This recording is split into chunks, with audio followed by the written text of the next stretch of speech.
Well, hello, ladies and gentlemen. Welcome to episode 20, the Big 2-0.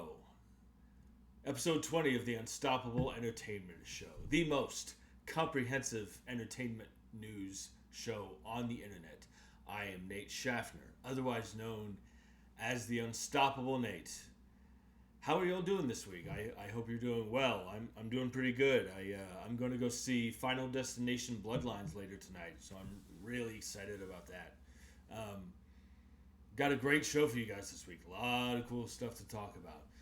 But before I get into any of it, I just want to remind everybody that if you like this show, go ahead and hit that like button, hit that subscribe button. Also, if you have a comment, question, or if you'd like me to talk about certain movies or franchises, you can email me anytime at the address listed in the description of this video. So with that out of the way, let's get started. And let's get started with this. For those who don't know, I believe in May of 2020, it was announced that Tom Cruise was developing a movie that he was going to star in that was going to be partially filmed in space. Yes, you heard me right. First of all, when I heard that announcement, I was like, well, of course he is, because he's Tom Cruise and he's a badass. But so this announcement was made in 2020. Tom Cruise was going to develop this film with the support of NASA and SpaceX, and this movie is going to be partially filmed in space. And this week we have some announcements regarding that project, regarding that film. This report is on CBR, published by Lee Freitag. So, first of all, we have some casting updates for this movie. So this article says, it's official. Mission Impossible lead Tom Cruise and ballerina star Ana de Armas are making a movie together. The pair are set to star in an undersea supernatural film currently titled Deeper. This article goes on to say that, per Deadline, Doug Liman is attached to direct Deeper, which follows an astronaut who encounters a terrifying force while on a deep dive into a never-before-explored trench. Holy cow, this sounds so cool. This sounds awesome. First of all, I cannot stress this enough. I am such a huge fan of Tom Cruise. I grew up watching him in the Mission Impossible film franchise, and I've studied his career ever since then. He is someone that I will see whatever he's in, because of the commitment that he brings to every movie he's in, every role that he's in. He's the skills that he's mastered over the years. I have such an admiration and respect for him.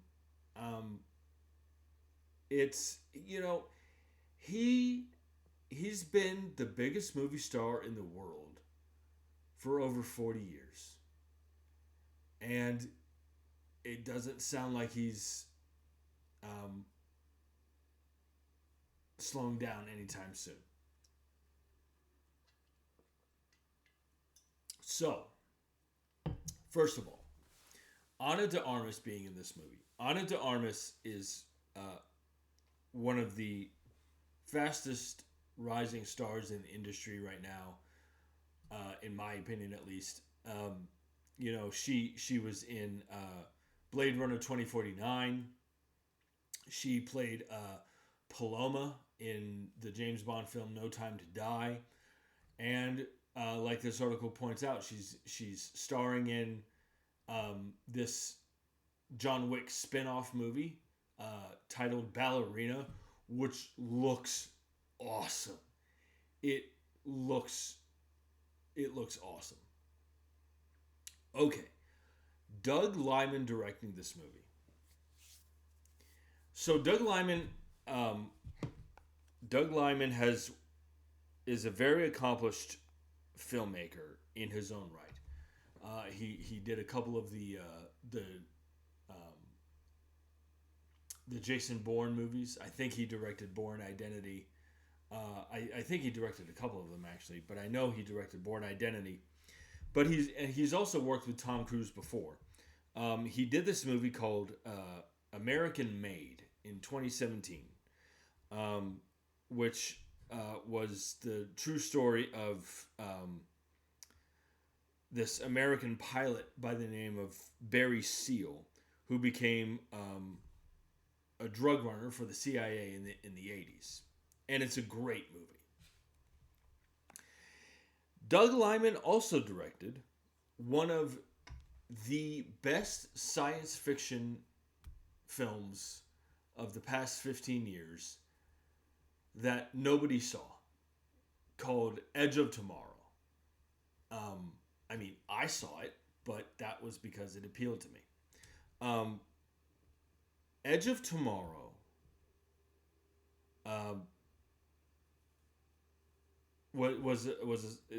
it came out in 2014. It starred Tom Cruise and Emily Blunt, and nobody saw it. It didn't do well financially. I saw it in the theater. I loved it. It was, and I kind of blamed the marketing campaign for that movie not doing well financially. It was kind of marketed as this science fiction version of Groundhog Day. And there's so much, it's so much more than that. I cannot even tell you. If you guys haven't seen Edge of Tomorrow, it was directed by Doug Liman, starring Tom Cruise, Emily Blunt. It was one of Bill Paxton's last films. And it's great. It's great. Please check it out. Okay, so Doug Liman directing Deeper. This sounds so cool to me.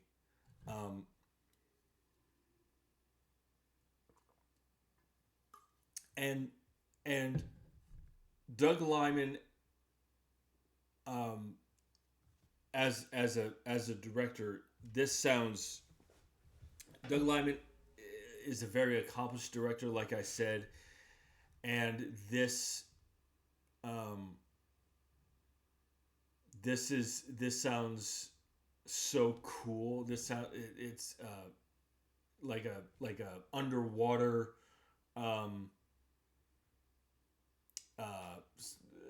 like sci-fi movie. Doug Liman certainly has the filmmaking chops to pull this off. Definitely, this sounds so cool. Now, some people might be asking if he's going on a deep dive. If Tom Cruise is playing an astronaut, why is he going into a deep dive into a never before explored trench? Well, I think I read somewhere that he's playing a disgraced astronaut. So he's kind of, the reason he's a deep diver now is because, you know, he's had to switch careers or something like that. This sounds so cool to me, and I have no doubt that this is going to be a hit. I cannot wait to see, because they're going to be partially filming in space, and I'm sure, because it's Tom Cruise, I am sure that they are going to be filming underwater as well. And I cannot wait to see how this is filmed.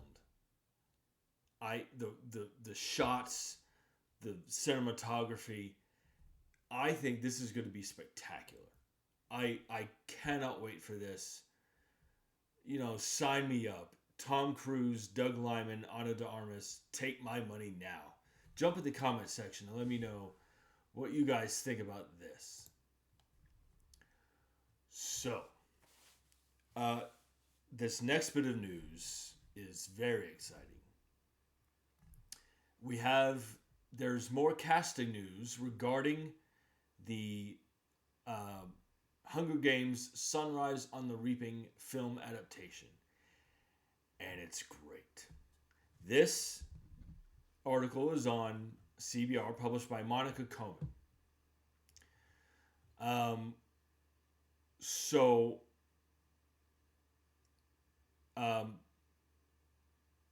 About halfway down in this article, it says the Hollywood Reporter has officially announced who the new President Snow is. And it's going to be Ralph Fiennes. Most famously, he played Voldemort in the Harry Potter movies.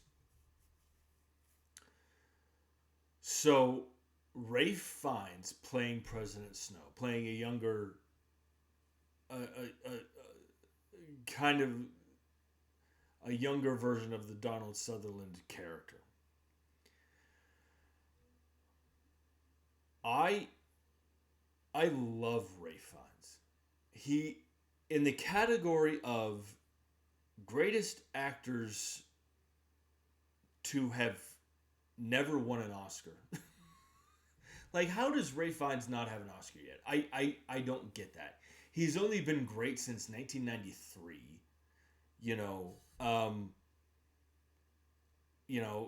In Schindler's List, and then one of both my mother and myself, one of our favorite movies is The English Patient. And he's wonderful in that. And if you look up his filmography, it's dazzling. He's such an accomplished actor. Even aside from playing Voldemort in the Harry Potter movies, which he was great in. I'm not denying that at all. But, he's Oscar nominated. He got a nomination for Conclave this past year. And he was in this movie called The Menu a couple years back, which is kind of this dark comedy. And it's great. It was one of my favorite movies of that year. Ralph Fiennes is a great actor. And the idea that he's going to play... So we had the younger version of President Snow, I think, in the Ballad of Songbirds and Snakes film adaptation. And we have the Donald Sutherland iteration of the character, and the Ralph Fiennes version of the character is going to be in between those two. This is spectacular casting. The cast for this movie is insane. I think he's gonna crush it for sure. And the idea of him playing a younger version of the Donald Sutherland version is very intriguing and very exciting, and I think it's going to be great. And again, him playing um, a version of the character that is a bridge into what Donald Sutherland did, to see how that character, to see how he's formed. That's going to be really interesting. Oh man, this movie's going to be bonkers. I am so excited about this. I love Ray Fiennes so much. I this gives me goosebumps. I'm not gonna lie. This gives me goosebumps. I cannot wait to see what he brings to this role. So jump in the comment section and let me know what you guys think about Ray Fiennes playing President Snow. So this next bit of news is cool. Moving on here. There's so there was this movie that came out a couple years back. I'm trying to think. I'm trying to hold on. Yeah, 2023. There was this movie called Strange Darling that came out in 2023, and it was directed by J.T. Mollner, and it's great. And he has another horror movie lined up, and we have some information about that. This article is on CBR, published by Lee Freitag. So Brie Larson, this article says Brie Larson is returning to the big screen.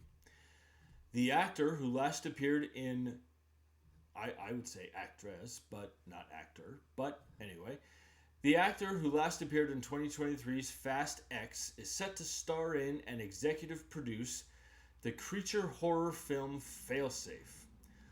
According to Deadline, J.T. Mollner, who I mentioned earlier, who wowed audiences last year with his original thriller Strange Darling, is set to direct the movie, which is described as a modern take on the creature horror film told from the perspective of a young boy who slowly begins to discover that his beloved parents are hiding a disturbing secret about his mother's true nature. Okay. So, my guess is that Brie Larson is going to play the mother. So, Strange Darling is great. If you haven't seen it, you should.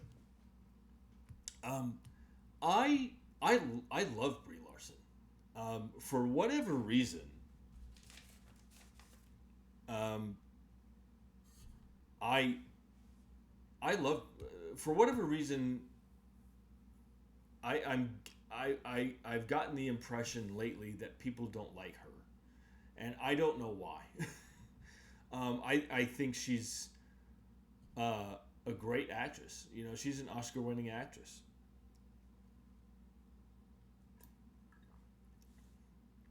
And I think she's one of my favorite actresses of this generation. And you know, obviously she won her Oscar for Room, which if you haven't seen that, it's pretty heavy, but it's great.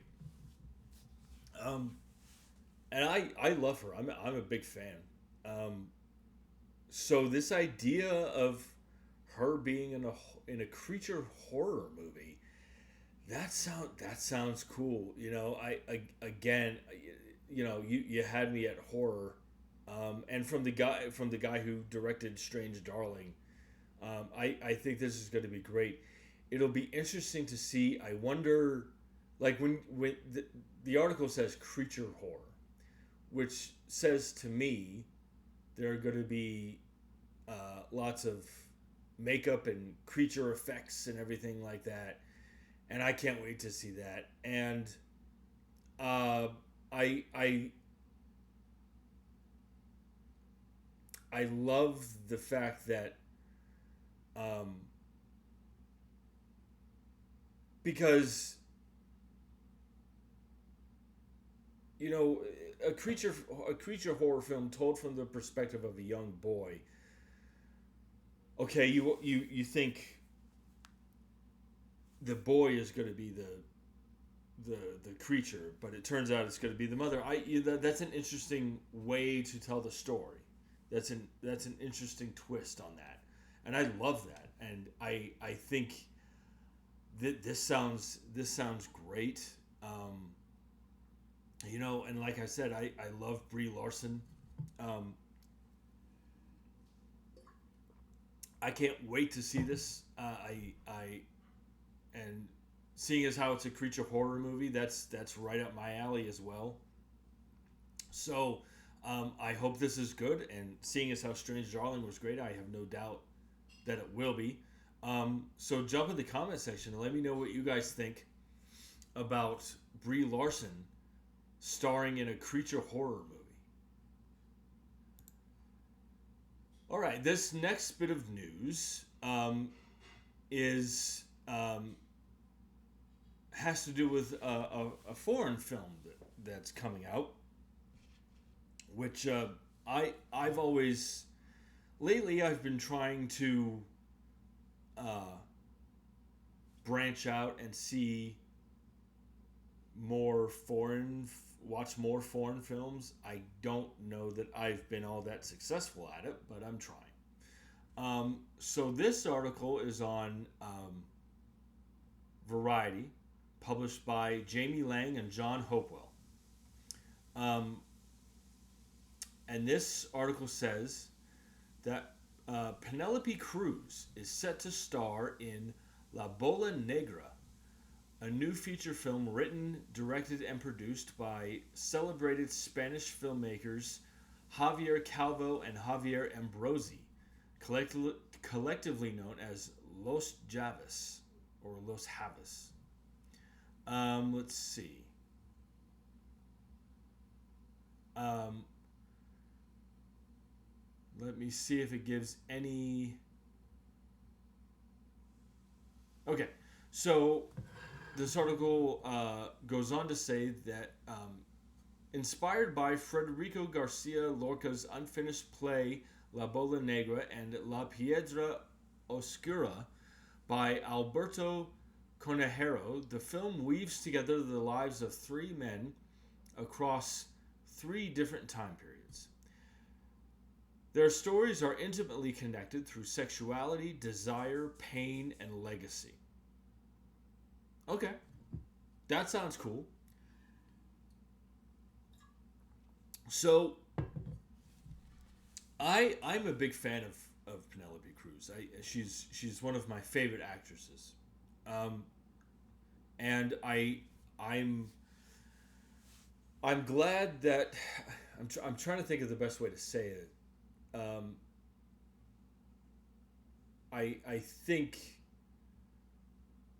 I think her being in a movie like this would I think her being in this movie automatically piques my interest. Like if it were anybody else, I wouldn't have any interest in it. Like I said, I'm trying to watch more foreign films. I don't know how well I've been succeeding at that. But Penelope Cruz being in this movie piques my interest, and I'm automatically interested in seeing this movie because of her involvement in this foreign film. So I wanted to mention this only because the article points out that the film weaves together the lives of three men across three different time periods. Their stories are intimately connected through sexuality, desire, pain, and legacy. I wanted to mention this simply because I wanted to talk about this a little bit, because this article points out that the movie says their stories are intimately connected through sexuality, desire, pain, and legacy. It mentions sexuality, and I wanted to touch upon this a little bit, simply because it mentions that this movie is going to deal with sexuality. Um, I've always found American film audiences, in what they, in terms of what they watch, American audiences,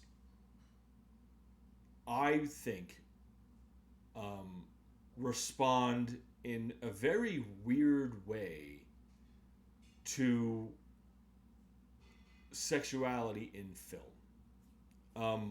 I think it was um, Paul Verhoeven, the director Paul Verhoeven, um, who made RoboCop and Total Recall and Basic Instinct, and I think it was him who he was talking about, because when Basic Instinct came out, there was a lot of controversy around it, and he's talked about, because there's a lot of um, he puts sexuality in his films, and he's not shy about it either. And I think he was talking about the fact that, like, American audiences are very weird when it comes to sexuality in film, because they um, American audiences have no problem watching ultra violent films, but when it comes to showing a breast or showing a nipple, um, American film audiences, are shocked and offended by that, which I've always found very odd. Um, I've always said that being a grown adult, I can watch whatever kind of movie I want. So this idea of that, and I've experienced this myself. American film audiences react very, differently. They have no problem watching violent movies, but all of a sudden, they a film shows full frontal nudity, and American audiences get offended by that, and I find it very strange. So I just wanted to talk about that a little bit. I just wanted to bring that up. So this sounds very interesting to me. This synopsis of this film here. I think that, like I said, I think Penelope Cruz being in this movie has garnered my attention, whereas I think if it were any other actress, I wouldn't be interested. Um, a film that weaves together the lives of three men across three different time periods. That sounds interesting to me. I enjoy. I like films that do that. That weave together different stories. I really like that. It's a little different, but it's a little different than what this synopsis reads. But the movie Magnolia weaves together all these different stories, and that's a great movie as well. So I like the synopsis. I like this, and my guess is that Penelope Cruz is going to play the love interest of one or all of these men. Maybe, I don't know, but again, the fact that she's in this movie piques my interest, and this definitely sounds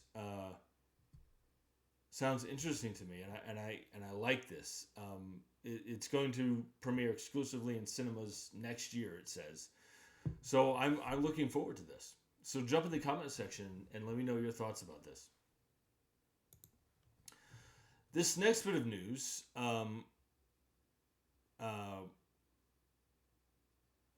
has to do with,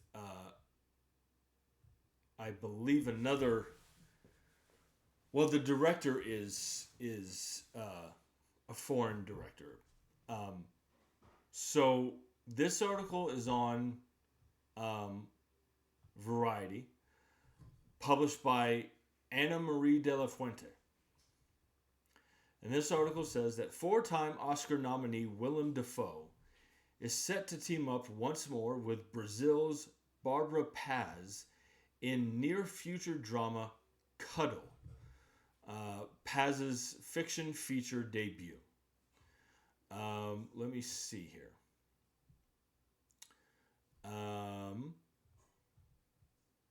This article goes on to say, in Cuddle, Dafoe plays Dante, a professional cuddler who offers platonic comfort to strangers craving connection.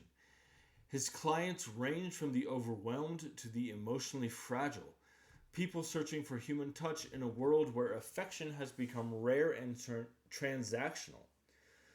Behind his calm exterior, Dante struggles with a painkiller habit and a lonely existence, softened only by the quiet company of his dog. But when a surprising encounter disrupts his routine, it opens the door to a fragile and unexpected kind of intimacy. This sounds very interesting to me. I am not familiar with Barbara Paz. I'm not familiar with her. Willem Dafoe is one of my favorite actors. He's a chameleon. He's such a chameleon. He can disappear into any character that he plays, and he's capable of doing multiple genres as well. So I like this idea. A professional cuddler who offers platonic comfort to strangers craving connection. This sounds interesting to me. I like I like this. I think, it says his clients range from the overwhelmed to the emotionally fragile, people searching for human touch in a world where affection has become rare and transactional. This sounds interesting to me. I think, especially post-pandemic, I think this story could be a very powerful one to tell. I think I think the pandemic really I think we took the pandemic made us realize that we took the human connection for granted. I think one of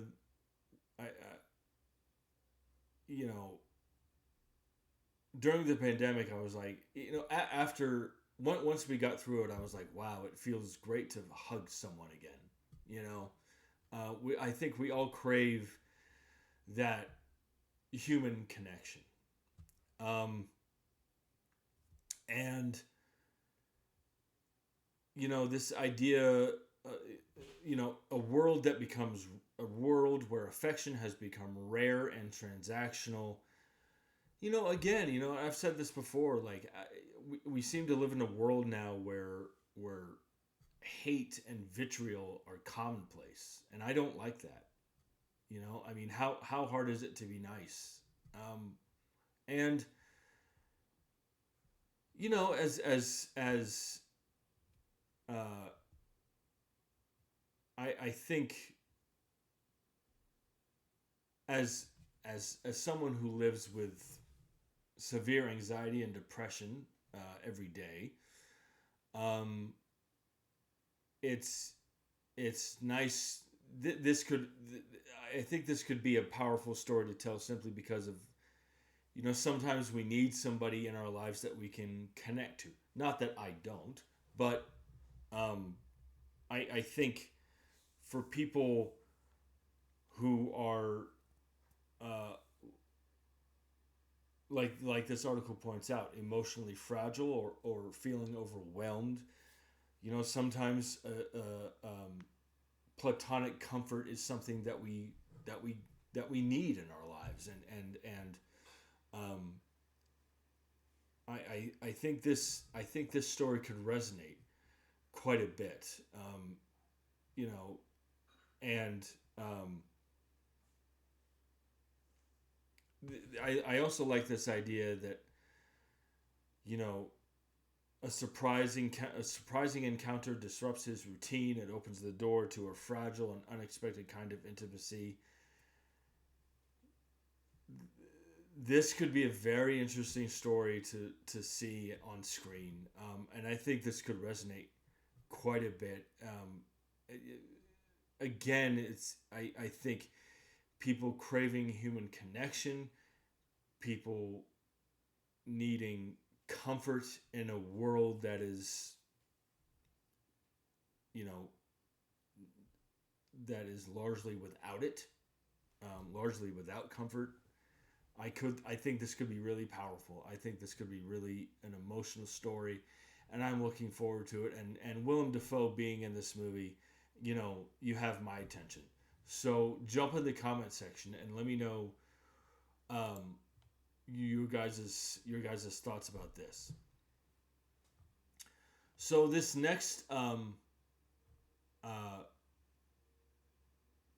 next bit of news has to do with an upcoming horror comedy movie. This article is on Variety, published by Alex Rittman. Um, this article says Oscar winners Marisa Tomei and Sam Rockwell, plus Chris Messina and Ivan Martin, are set to star in zombie comedy Hellhound for director Zach Golden. Um, let's see. This article goes on to say in Hellhound, when a zombie outbreak hits small town New York, a washed up veterinarian must team up with his ex wife and her new cop boyfriend to stop President William White and his right hand man, General Graves, from destroying NYC. It's a battle of zombies, power, and unresolved feelings. And the fate of millions rests in the hands of a guy who's already given up. Um, that sounds cool, you know. Um, I the fact that I like that it's going to be a zombie comedy movie because I think the danger with zombie movies is that I think the danger has become with zombie movies is is like once you've seen one, you've seen them all. Um, but that's just my opinion. So I like that I like that um, this is going to be a zombie comedy. It's putting a new twist on that. Um, and you know this idea of a veterinarian teaming with his ex-wife, you know, and to stop the president from destroying New York City. That sounds totally bonkers to me. Um, I I love this cast. Marissa Tomei, Sam Rockwell, Chris Messina. I love this cast. I think this could be really great. Um, and again, it says it's a battle of zombies, power, and unresolved feelings, and the fate of millions rests in the hands of a guy who's already given up. That again, I think this the fact that this is a zombie comedy adds a new twist to the genre. it sounds like, so I guess this President William White, they want to destroy New York City because of the zombie outbreak, and they have to stop him from doing that. No, there's other ways of containing this zombie outbreak. That sounds kind of crazy to me.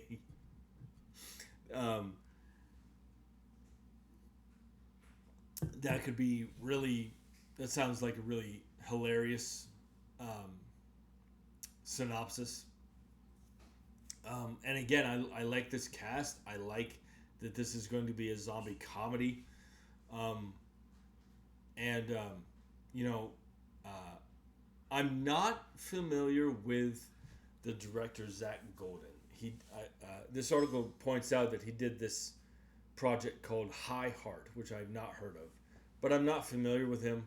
Not that that means anything, but so I like this. This sounds cool to me. So jump in the comment section and let me know what you guys think about this. Let's see. So a few weeks back, I talked about this movie that Penelope Cruz and Javier Bardem were going to co-star in, called Bunker.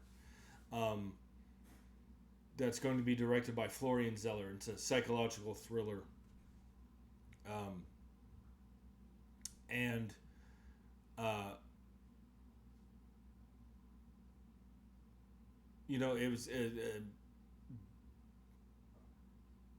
it's about the architect who builds a bunker for a tech billionaire. So there's more casting news regarding that project. This article is on Variety, published by Elsa Keslassi. This article says that Stephen Graham will join Penelope Cruz and Javier Bardem in Bunker, a psychological thriller from the Father director Florian Zeller. Stephen Graham was on that Netflix series Adolescence. Let me see here. So it does not say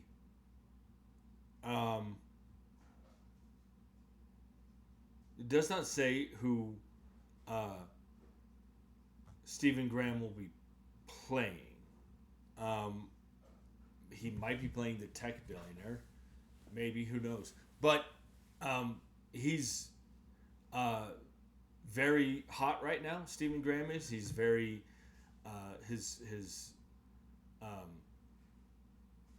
I'm trying to think of the best way to say it, but he's very popular right now. And the fact that he's going to be in this movie will only add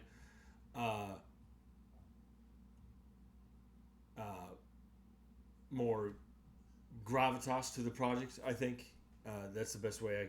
That's the best way to put it.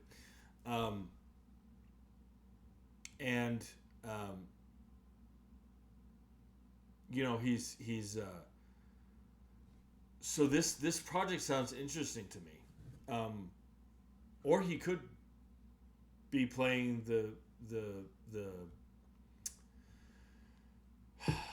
my brain is not braining. He could be playing the architect. But this project sounds very interesting to me. Stephen Graham is coming off of Adolescence,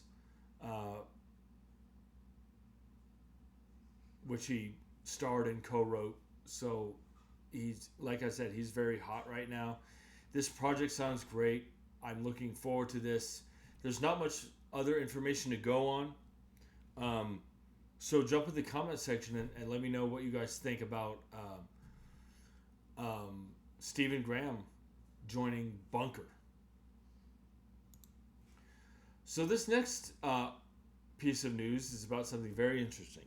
So there is there's this movie coming out called Atonement, and it's we have casting news regarding that project. This article is on Deadline, published by Max Goldbart. This article says that Kenneth Branagh, Hiam Abbass, and Boyd Holbrook are teaming on a feature adaptation of 2012 New Yorker article Atonement.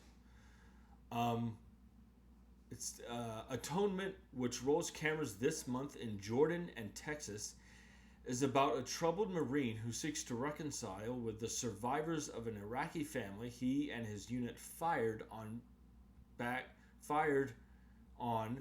in 2003. He and his unit fired on back in 2003. The movie is the feature directorial debut of Reed Van Dyke, who was Oscar nominated for his 2017 short DeKalb Elementary. Let me see here.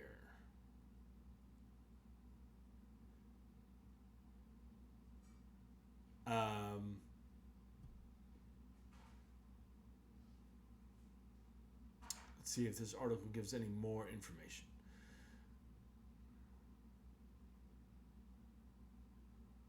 The article goes on to say the ensemble trio lead the movie that comes 13 years after Dexter Filkins' resonant New Yorker article, which was also titled Atonement. Delving into the psychological and emotional aftermath of the Iraq War on both Iraqi civilians and U.S. Marines, it's centered on Lou Labello, haunted by memories of a deadly incident in Baghdad, whose journey of guilt and remorse leads him to reach out to Nora, the sole surviving member of the family he believes he may have harmed. Okay. So, I'm guessing... So, first of all, I am a huge Kenneth Branagh fan. I think he's... I love his work both as an actor and as a director. I recently watched his Mary Shelley's Frankenstein, which he directed and starred in, and I liked it. I think he's a brilliant director. I think he's certainly a very accomplished actor. And I like Boyd Holbrook too. I think his star has been is rising with every project that he's in. I am not familiar with Hiam Abbass, so I can't offer my opinion about. I don't have much to say about.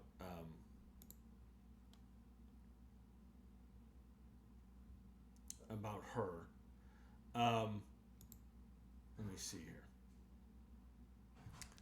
Hold on just a second.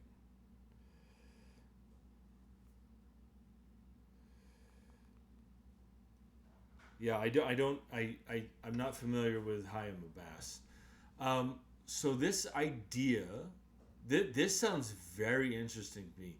This idea of you know,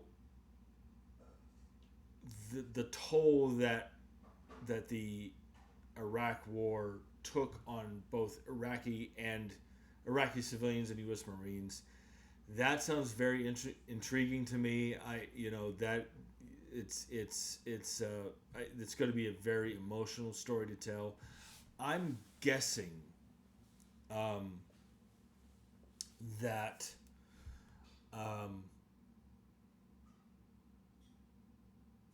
Boyd Holbrook is going to play the Marine, but I could be wrong.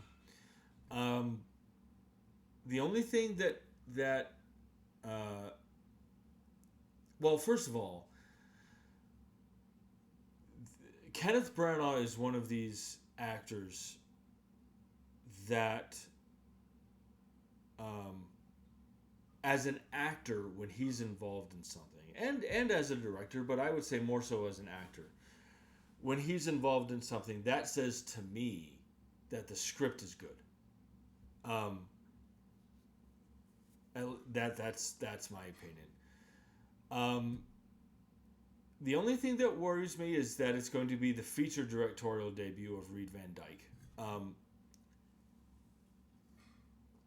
Only because directorial debuts always make me nervous, because directorial debuts could could go, depending on how they go, it could, you know, make or break your career as a filmmaker. So that's really the only concern that I have.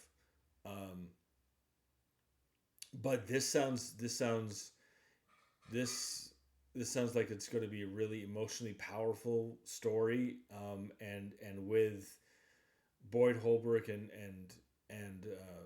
especially Kenneth Branagh, I think this could be really really great. And again, this idea of feeling guilty about what you've done in wartime.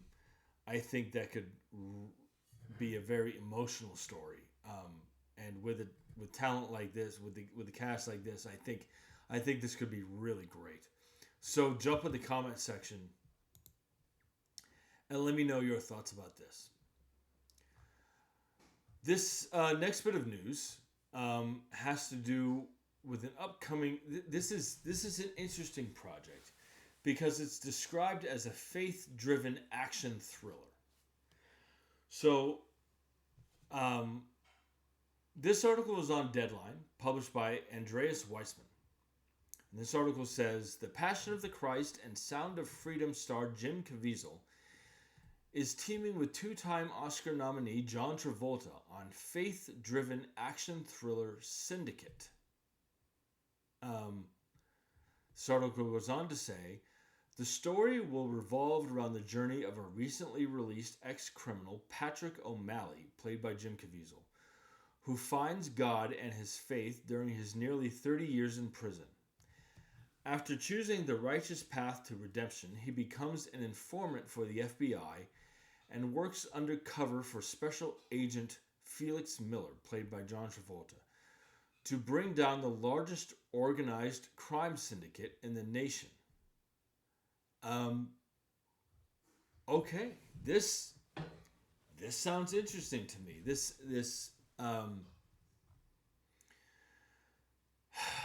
I like movies where characters have a change of heart.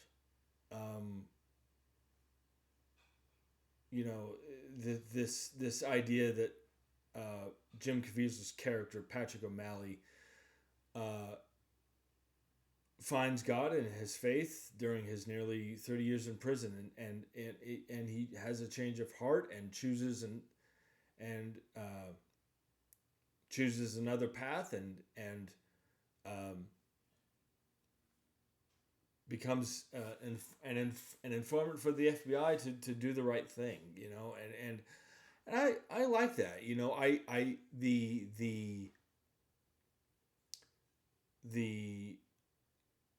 I don't have a personal connection to well,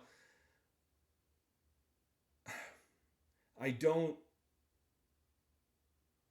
the finding God and his faith,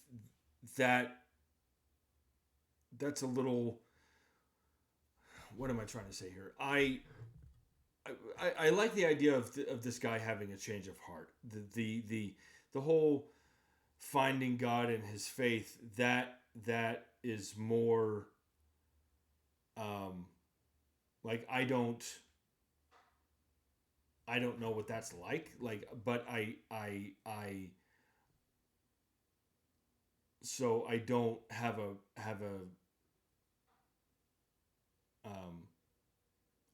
I can't connect with it on that level, but I can't connect with the character arc on a religious level, but I understand and I like the idea that okay, you've had a change of heart and you want to change your life and you want to help people and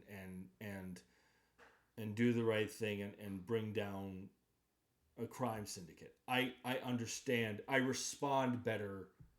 I respond more to that more than the faith-based aspects of the story, if that makes any sense. Um, and I I'm a fan of John Travolta as well. Again, I've said it before. It's great that he's still doing his thing. You know, I'm always going to be a fan of him. I'm, I wouldn't say that I'm not a fan of Jim Caviezel, but I haven't seen much of his work. Um, but the stuff that I have seen him in, I liked. But I'm not that familiar with him. Um, so, but again, I like this. I like this synopsis, and I think this could be really. I think this sounds interesting, and I wonder. I wonder what the character relationship between these two guys is going to be. You know, I wonder if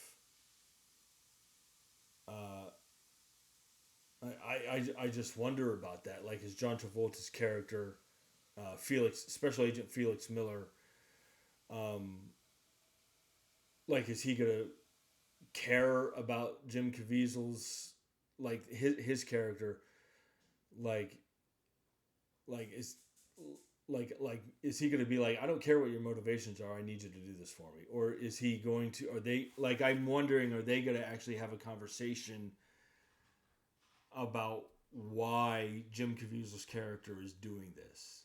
Is John Travolta's character going to, like, how is that? What's their relationship going to be like? I'm curious about that. I think this could be a really cool story to tell. And I'm looking forward to this. So jump in the comment section and let me know your thoughts about this. So, this next bit of news is a bit disheartening. Um, so there was let me see here. So in August of 2023, there was this animated Teenage Mutant Ninja Turtles movie that came out called Teenage Mutant Ninja Turtles Mutant Mayhem. And it was one of the best movies of the year. Not just animated movies, it was one of the best movies of the year. But it wasn't a runaway box office smash. I mean, it was it earned a respect. It made a respectable amount of money, but it wasn't a smash hit. And they did this. There was this kind of sequel series, which I haven't seen, and then they were going to do. There was a sequel series on Paramount Plus that they did. What was the name of it?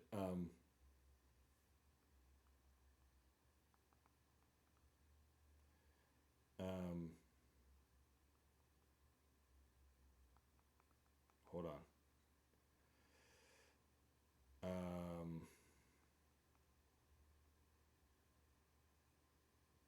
Tales of the Teenage Mutant Ninja Turtles, and it was going to be a bridge. It was going to act as a bridge between Ninja Turtles Mutant Mayhem and the sequel. But we have some disheartening news regarding the sequel.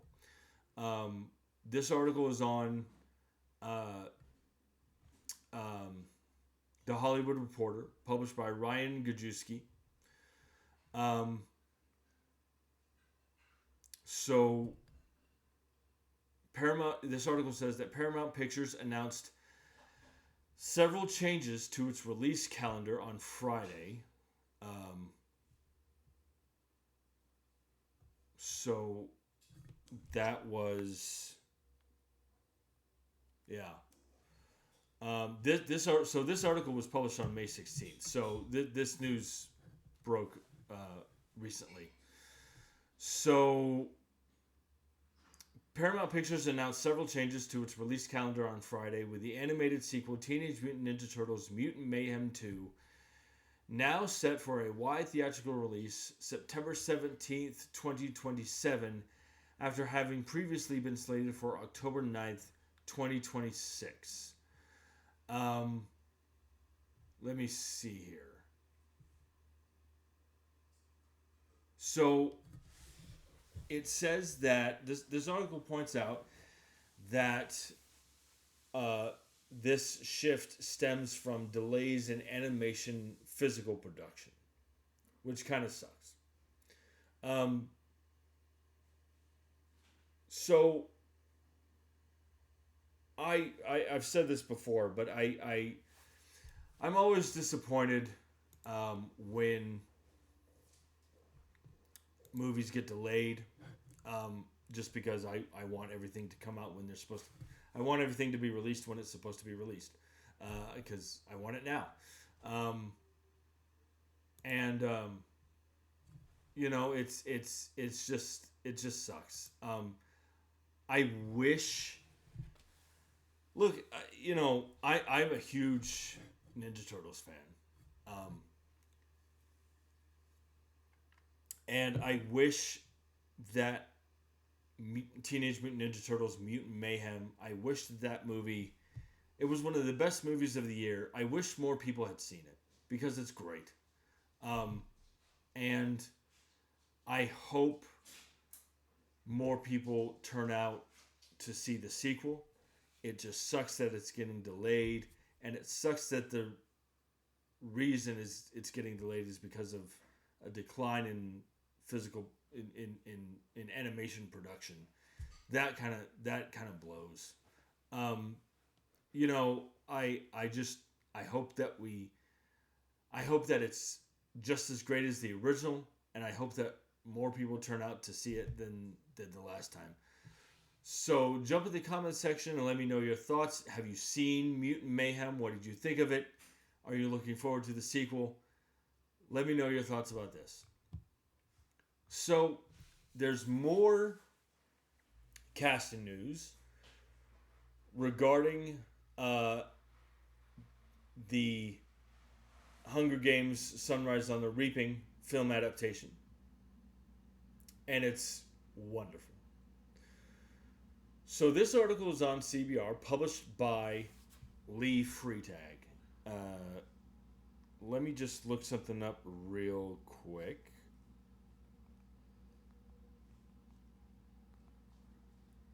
Okay. So, this casting news says another fan favorite, the Hunger Games character, has been recast for the upcoming prequel film Sunrise on the Reaping.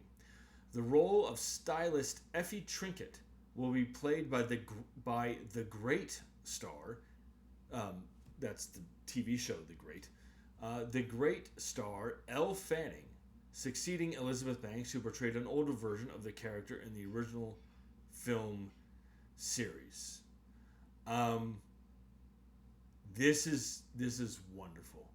Elle Fanning, I think I first saw Elle Fanning in this movie called Super 8, which was directed by J.J. Abrams, and it was kind of Super 8. It was wonderful. It's great. It's great. And Elle Fanning was in that, and she was wonderful. And that was the first time I ever saw her, and I think she's great. And the fact that she's going to play Effie is fantastic. I that is mahogany. I wonder if there's gonna be any references to that. She's a wonderful talent, and my God, this cast is shaping up so nicely. Oh my God, this could be at the very least, this is going to be the best cast in a Hunger Games movie, I think. Yeah, Elle Fanning's going to play Effie. That's great. And of course, being the sister of Dakota Fanning.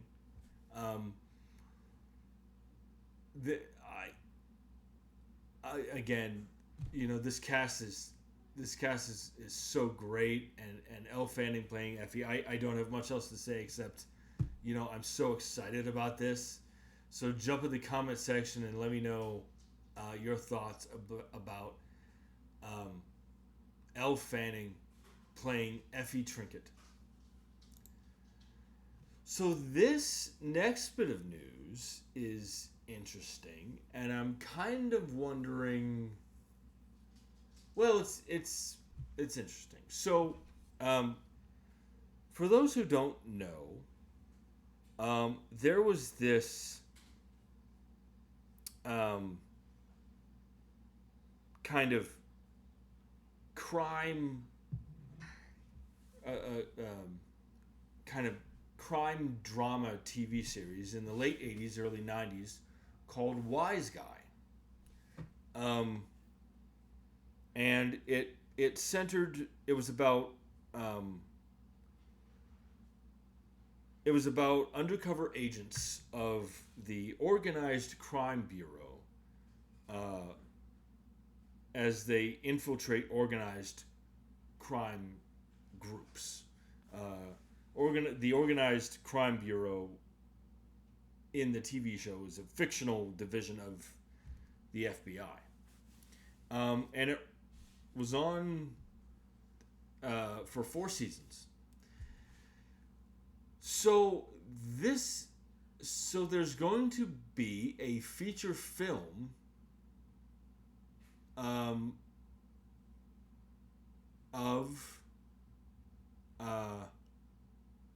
a feature film revival of Wise Guy. Now, I should point out that this report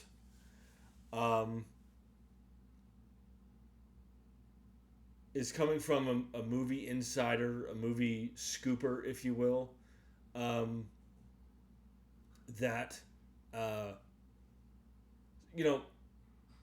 more often than not, the stuff that he reports on ends up being true.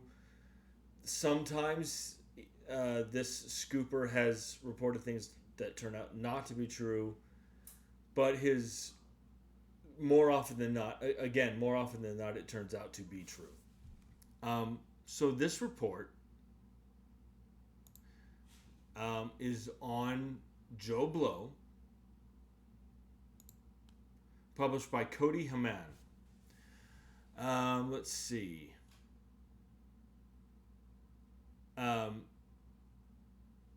Jonathan Banks, who was on Wise Guy, and he also was also on Breaking Bad, is going to reprise his role from the Wise Guy TV series. So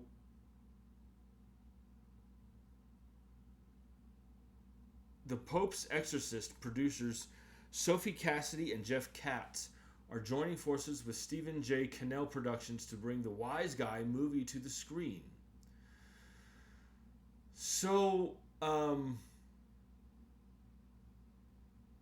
this this is interesting, and I'm kind of wondering why this is happening. Because, okay, I know about Wise Guy. Does anybody else? And the show went off the air in 1990. And I'm kind of wondering, is anybody going to remember what Wise Guy is? Is anybody going to care? Is anybody, I'm just wondering what's the interest for this movie, what the interest for this movie is going to be. In my opinion, if this is true, that is, this is way too late to do a film revival of this series. I could be wrong. I liked the show. I thought it was a good show.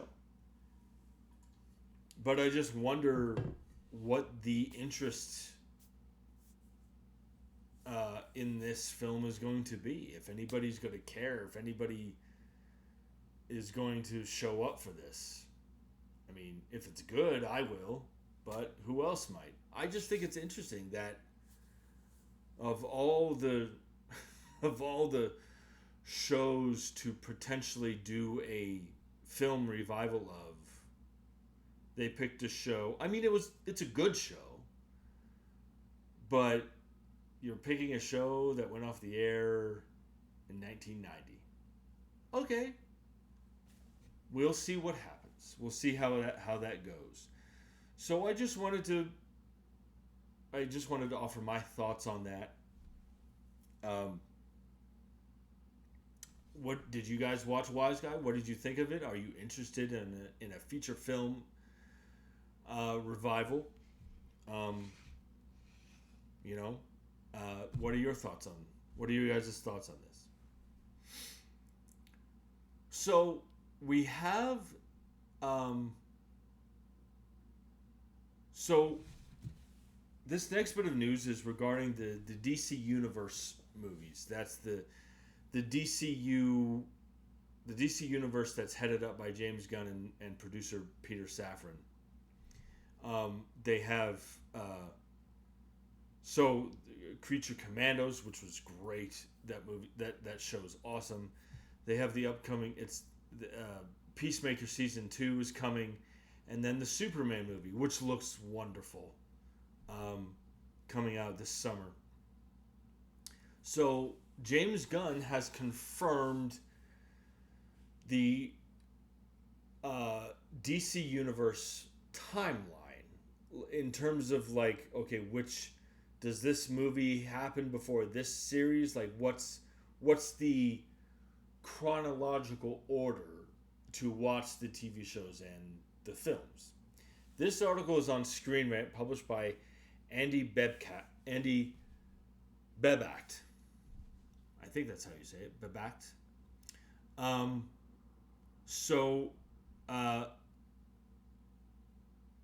This article, about halfway down, this article points out that James Gunn, who is directing the Superman movie, was recently asked on Threads by a fan, on HBO Max, will you create a DCU timeline like how Disney Plus has one for the MCU so you can watch in chronological order? To which James Gunn responded. He said, as of now, it's basically as the movies and shows come out. Although, of course, some of these feature flashbacks. Creature Commandos, Superman, Peacemaker, Lanterns, Supergirl. So, basically, the chronological order of the DC universe is basically it's the release order. The chronological order is the same as the release order. And this is like a breath of fresh air to me, because I think I think the um, I think like in my opinion, the only drawback to the Marvel Cinematic Universe is, sometimes you have to go out of your way to figure out when certain, especially post Avengers Endgame, it seems as if you have to go out of your way to figure out where certain TV shows and movies fit on the timeline chronologically. Um, like I remember when the Black Widow movie came out, it was they had to the filmmakers had to tell us where this fits on the timeline because the Black Widow came out after Avengers Endgame and Black Widow was already dead, so it was kind of a prequel. So that movie was kind of a prequel, so we had to figure out excuse me where that movie took place chronologically. So I think it seems as if I like that James Gunn is saying is clearly stating the chronological order of these films and TV shows is the release order. That is a breath of fresh air to me because it's not gonna we don't have to. There's no confusion about where anything takes place. Sure, we'll see flashbacks, but it's not as if we'll be wondering where in the timeline any of these movies or TV shows take place. This is great. This is again, it's like a weight off my shoulders, in terms of figuring out where everything goes. And it really seems that James Gunn, at least to me, it seems that James Gunn and Peter Safran really know what they're doing. So I'm really excited for to see the DC universe come to fruition. I loved Creature Commandos. I can't wait for Peacemaker season 2. Can't wait for Lanterns. Can't wait for Superman. I am all in. So I just wanted to share this bit of news with you and get your guys' thoughts on that. So there's even more news regarding the one more piece of casting news regarding the Hunger Games: Sunrise on the Reaping.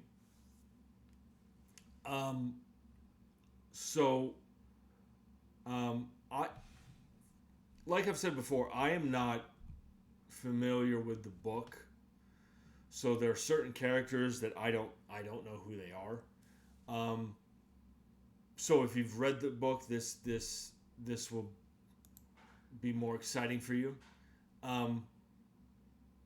So this article is published on The Hollywood Reporter by Ryan Gajewski. So it looks like the characters of Luella and Lulu have been cast, evidently. So this article says that Molly McCann is set to play Luella, while Iona Bell will portray her Capitol-assigned look-alike Lulu in the Lionsgate film The Hollywood Reporter has learned exclusively.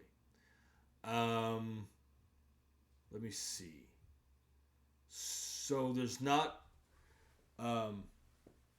much else to offer because I don't know too much about either of these young actresses or their characters in the book.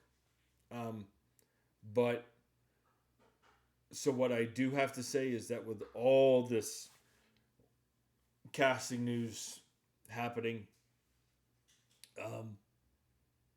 it means that filming is going to start soon because the movie is coming out November of next year. So it means the movie's gonna start filming soon. So that's exciting. I don't have much else to offer on this. I apologize on this bit of news, but I cannot emphasize this enough. I'm so looking forward to this movie. So jump in the comment section and let me know what you guys think, especially if you've read the book. What are your guys' thoughts on this bit of casting news? Well, this is the part of the show this week that's very sad.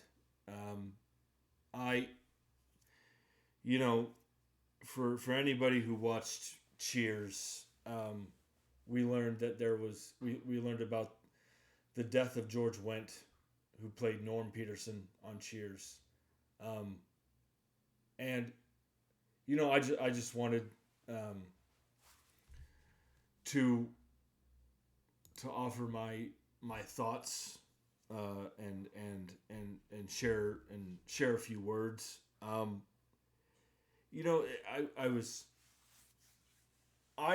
I grew up watching Frasier, and I didn't know. I when I grew up watching it, I didn't watch the entire run. And a couple of years back, me and my wife Katie, we watched the entire run of Frasier. And when I grew up watching it, I didn't know that it was connected to Cheers. I had no idea.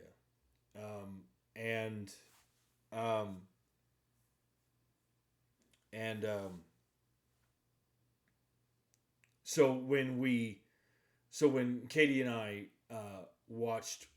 when we binge watched the entire run of Frasier, we went back and watched Cheers. And it's, I don't have to tell anybody who grew up watching Cheers in that generation. I don't have to tell you what a great show that is.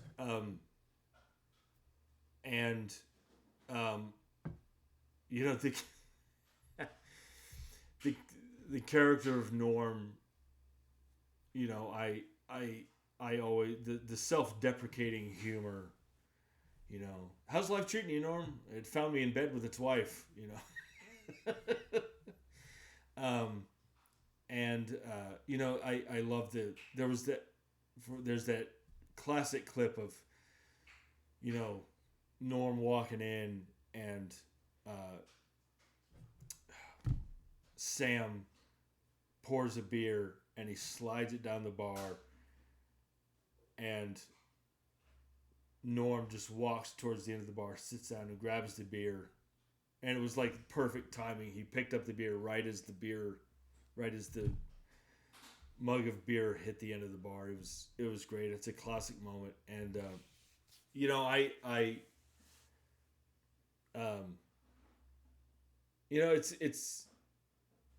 it's great. It's a great show. Norm was a great character. It got to the point where when Katie and I were watching it, when Norm walked in the bar, everybody was like, Norm! And Katie and I started doing that too. Whenever Norm showed up, we were both like, Norm, hey! But again, that self-deprecating humor, it was just so funny. I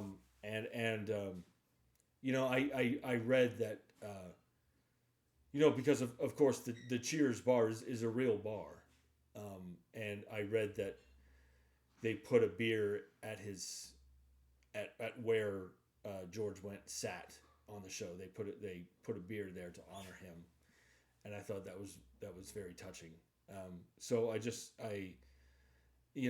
a great show, and George Wendt, he was a great character on that show,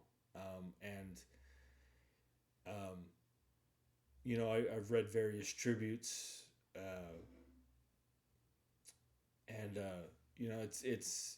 he'll be missed.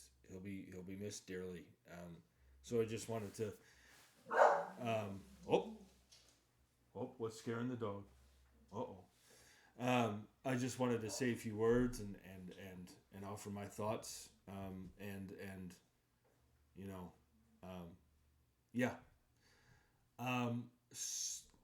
Let's this next let's move on here. Excuse me. So this next bit of news has to do with Dwayne the Rock Johnson, his next big movie role, I should say. So first of all, I am such look. He may be credited in movies as Dwayne Johnson, but he'll always be The Rock to me. You know, I grew up watching him wrestle on WWF, and you know I'm such a huge fan. And when I was one of the few people that when he started doing movies, I was one of the few fans that celebrated that. You know, I think I've seen, well, maybe not all. I've seen most of the movies that he's been in. I've seen in the theater. I'm such a huge fan. What's funny is that, you know, I tell people all the time, you know, I grew up watching him wrestle, watching professional wrestling, and I thought The Rock was big then, and now he's so big. I mean, like, he looks like the guy that ate The Rock. You know, he's huge, and so I'm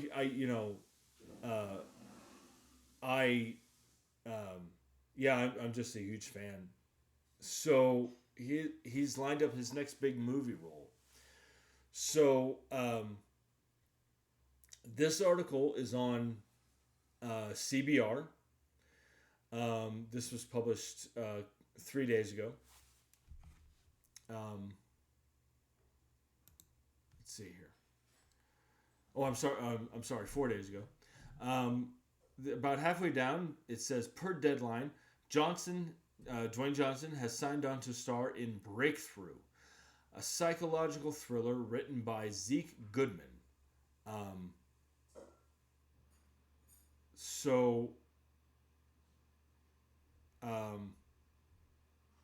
This article goes on to say that the film is set at the turn of the millennium in Southern California. It will reportedly follow an alienated young man who comes under the influence of a motivational guru whose intoxicating charm masks his morally questionable methods of manipulation and his own concealed darkness. Johnson has been tapped to play the guru, whose concealed darkness might signify that this could be the darkest role the final boss, that's his wrestling moniker, the final boss has taken on yet, especially as a psychological thriller from A24.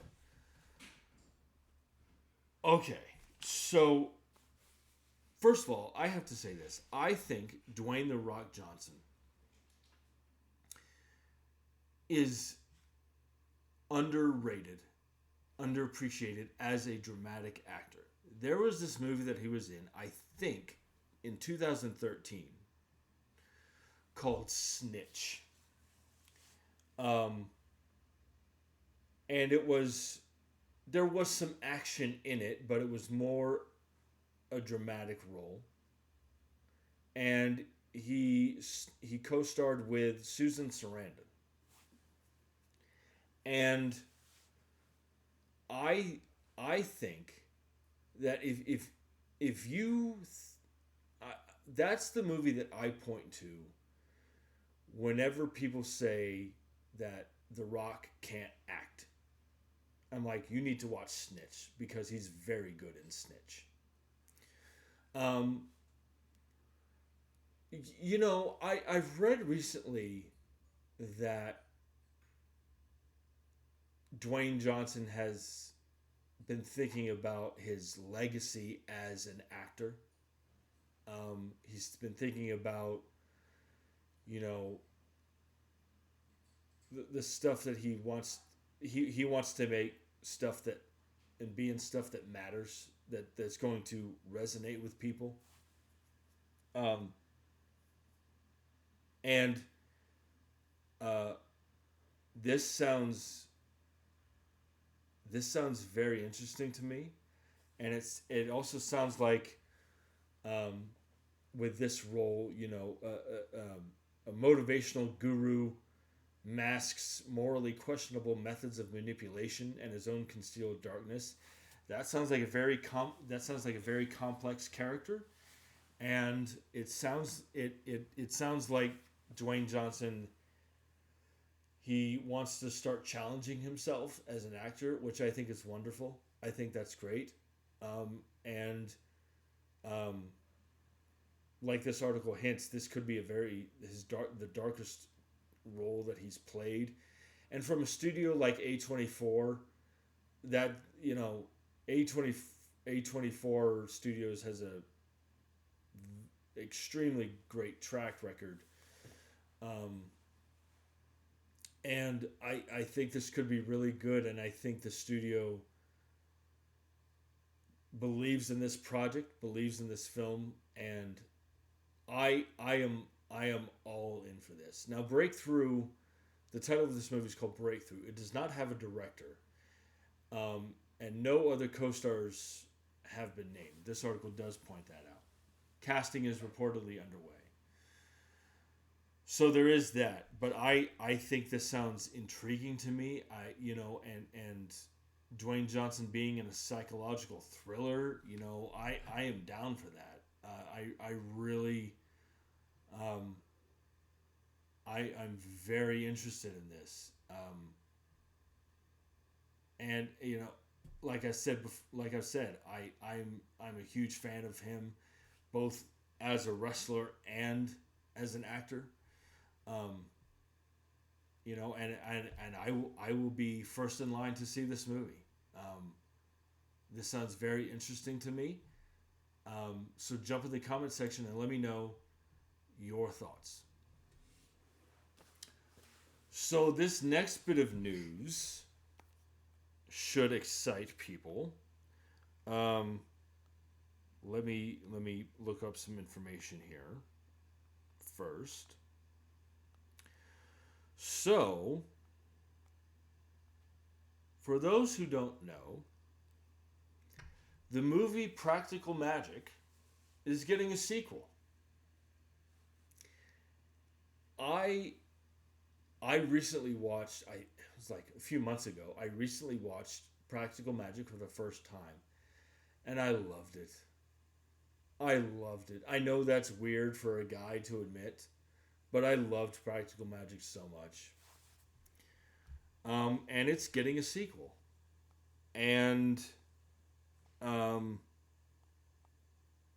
Sandra Bullock and Nicole Kidman are returning. And we also have,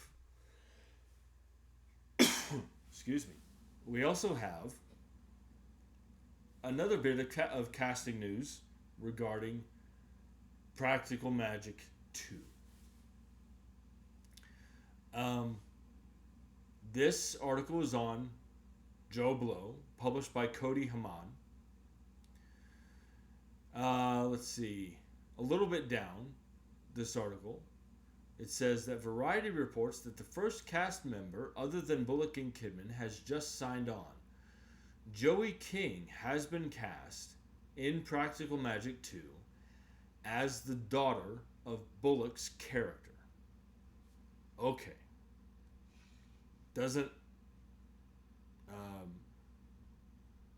Doesn't give any other information other than that.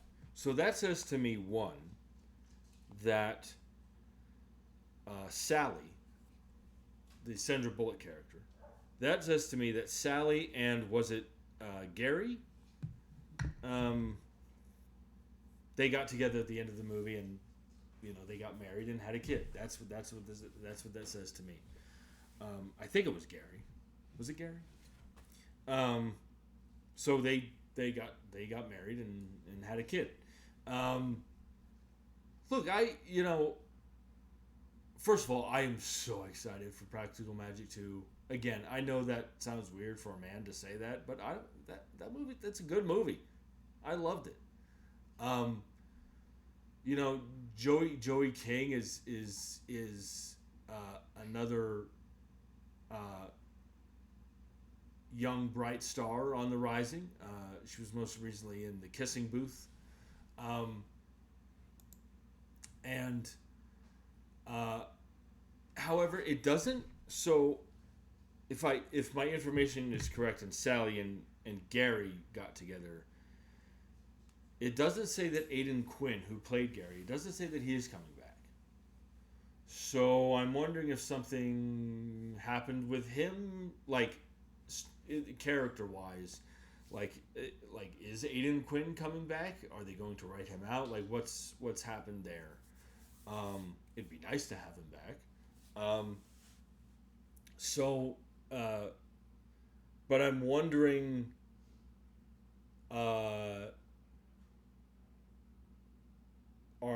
Is the I'm just wondering how do the is she going to carry on the family line, the um, um, Sally's daughter? Is she going to carry on that legacy? Is she going to be a witch, or is she not? That's but again, not much information is given to us. So all I can say is I like Joey King. I am very excited for Practical Magic 2. And yeah, it's cool that she's playing Sally's daughter. And I will report on new information as I get it, or as I research it, I should say. So yeah. So there is that. So jump in the comment section and let me know your thoughts on Joey King in Practical Magic 2. Are you looking forward to Practical Magic 2? All right, this last bit of news here has to do with the new upcoming Evil Dead movie, which I am very excited about.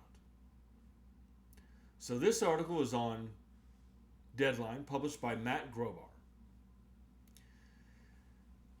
This article says Hunter Doohan, Lucianne Buchanan, and Tandy Wright are set to star opposite Suhaila Yaqub in the next Evil Dead film, co-financed by New Line and Sony Pictures. Character details are under wraps. So it does say Sebastian Vanacek, the filmmaker behind haunting spider flick Infested, which I've not seen, is directing from his script written with Florent Bernard. Okay. So I unfortunately, and I have to apologize for this, I'm not familiar with this cast. But I always say that more casting updates mean that they're going to start filming soon, which is great because I am such a I am as I'm sure many people are. I am such a huge fan of the Evil Dead franchise. Oh my god, especially after Evil Dead Rise. That movie was everything that I wanted it to be and more. That's one of those movies. Like the first few minutes of that movie let you know exactly what kind of movie it's going to be. Not that you didn't already before, but look, I want this to be just as great. I want this to do well financially, and I am excited to see this franchise continue. They're going to start filming soon, which is